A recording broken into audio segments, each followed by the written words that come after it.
we left Egypt in 1962 because there was some government upheaval going on, and if you weren't an Arab or a Muslim, and we were Christians, the future was not going to be too good for you.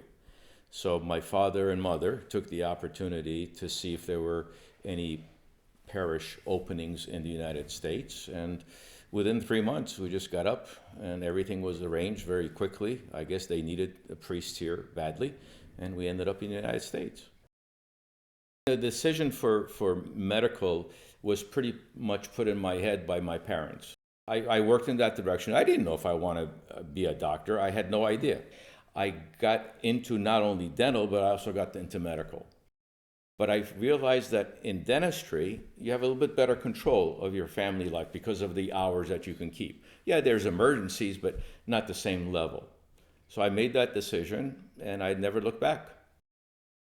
There comes a point where you say, you know, I've met all my challenges in this. It's not as invigorating anymore.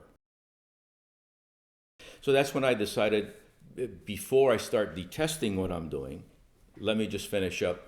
And I retired. I sold my practice, and that was an end to that phase of my 10 and up. You know, I was in the church all the time. So it is part of my being, you know, my blood.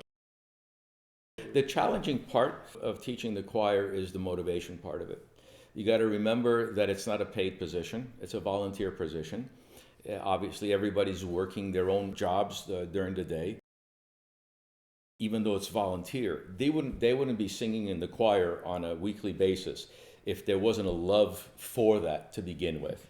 But either way, you got to keep them motivated and give them reason to want to come back for more. And that's a challenge. They grew up in the church. So with just the constant every week listening to the words and the music, they may not know what it means, but they can read it. And it becomes my job as the choir teacher to try to explain to them, you know, this is what you're singing. It's gratifying because I like teaching. So if I liken that to teaching of anything, just like I teach dentistry, to pass on whatever was taught to me, was passed on to me to somebody else, is always gratifying.